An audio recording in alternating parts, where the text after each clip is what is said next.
So the strategy has worked. Kati linda Kyagulanyi bwanajja bwaba kyalina ebirooto ebyo ng'avudde mu malaalo ge ng'avudde gy'atambulireyo mu mega nga tambadde ngatto bw'ajjira ku street n'ayagala kuleeta akavuyo bajja kumukuba ndi Uganda eyongereyo actually ajja kuba wamukisa kumutwala ne mu kkooti nga Kizza Besigye tamanye NRA bajja kumukuba nto balaba yakimanyi amanyi we yalinnya kuwaaya otherwise yandabadde wano kakati bwe gimukuba Romushana kituufu musobola okutta Robert Kyagulanyi Ssentamu ekyo kituufu musobola naye si kituufu nti Robert Kyagulanyi Ssentamu bwe mutta Uganda esigala etambulanga bulijjo kankweje kyaliko kibadde omwaka gwali 1996 eggwanga lye bayita Democratic Republic of Congo lyafuna independence okuva ku Belgium Prime Minister nga ono eyalondebwa olw'ensonga nti ye yakuliramu okulwanirira eggwanga eryokufuna independence bamuyitanga Patrice Lumumba yono Patrice Lumumba okulondebwa lwa Katikkiro nga kitegeeza yalina okulonda ne gavumenti enfuga eyali mu Kongo ebiseera ebyo eringa ye yali wano naffe Obote yali Prime Minister nga President Yesa Edward Mutesa nga twakafuna independence naye nga Prime Minister yalonda ba minister ne Kongo bwekyo bwe kyali Patrice Lumumba ye yali Prime Minister nga President Joseph Kasavubu yani ye President naye nga Lumumba ye w'amaanyi yalonda ki President oyinza okugamba baali ba mikolo nga bwolaba eggwanga lya Israeli nti Israeli eyina President Isaac Herzog naye abantu tebamumanyi abantu bamanyi akola afuga ensi ye Benjamin Netanyahu kati wulira omusajja ono Patrice Lumumba yalonda omuduumizi w'amagye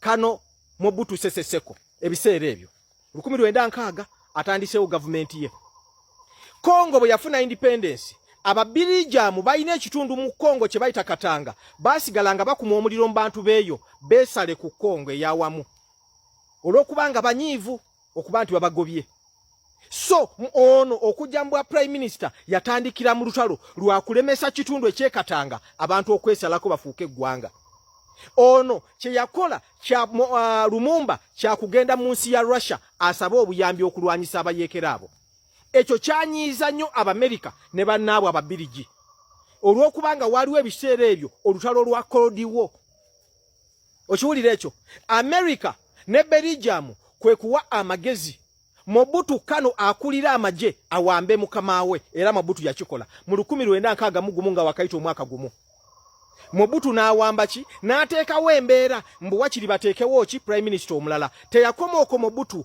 omwaka gwe gumu ogwo olwawamba mukama we oyo Patrice Lumumba wuli kye yakola mu kutya nti abantu bajja kwekalakasa mu Kinshasa yamukwata n'amutwalira abayeekera bali nga Mobutu yamaze dde okwatagana n'abayeekera bagamba omuntu atutabudde yono mukama wange naye muwambye wuuyo mubaweereza mu mukoleko abayeekera kye bakola nga balina n'amagye ga Mobutu batta Patrice Lumumba bamukuba ne bamusiba ku muti ensolo mu kibira ne zijja ne zimulya enkeera ng'ensolo zamaze okumulya bamukwata ne ba minisita babiri basanga bisigalira babiziika mu kubiziika bategeeza Mobutu bali abayeekera nti omusajja twamumaze n'ensolo zimulidde era twamuziise Mobutu abagamba nedda tetwagala wasigalirewo evidence yonna katufune acid tuberenga tumukola ki tuberenga tumwocha naye mujjemu amannyo okusigaza DNA okulaga ne bakama baffe abatuwa omulimu guno Mobutu bwatyo bwe yakola n'aweereza acid ne basumula y'ebisigalira bya Lumumba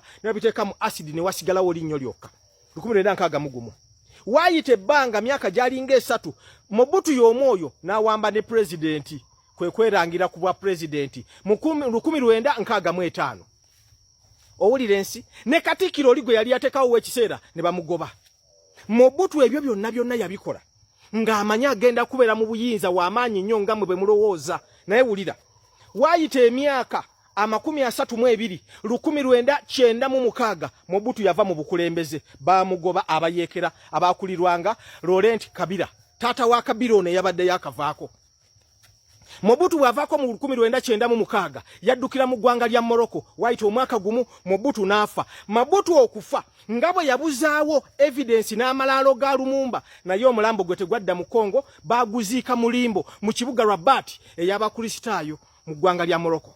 Owulira ebintu ebiddiringana kyokola muno nawe kirina okudda enjawulo eba yakadde.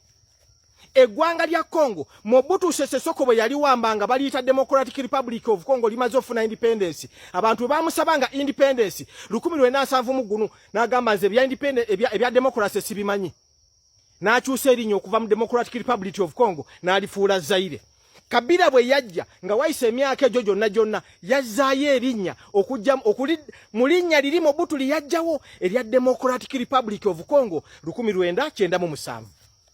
Nammwe mulina ebintu bingi wano mu ggwanga lyaffe lye mukola olw'okubanga mwagala okwekumira mu bukulembeze nga temubikola lwa mutima mulungi gwa ggwanga bijja kutereera nga muvudde mu bukulembeze nga Congo bwe yakyuka neva mu Zaire neddayo mu linnya lyayo ery'origino kijja kubeerawo.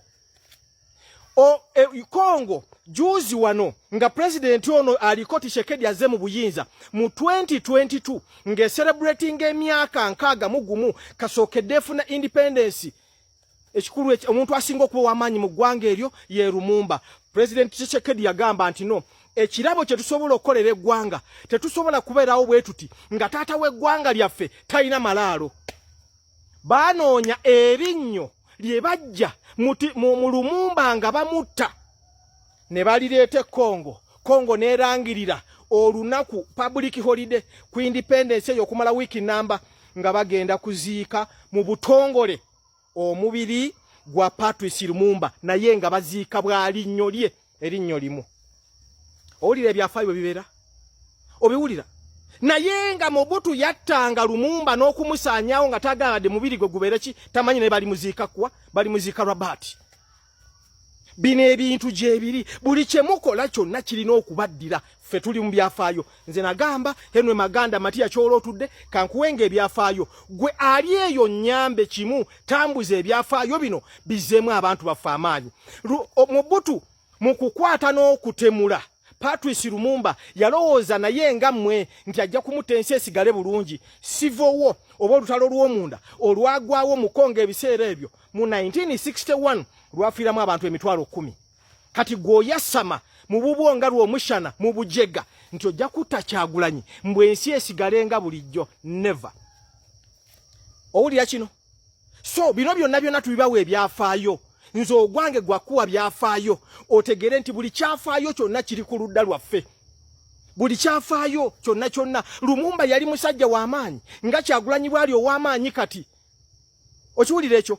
Lumumba okutegeera yali w'amaanyi 1968 bazimba ekisulo ekya Makerere University bagamba tukiwe erinnya bakiwe Lumumba Hall.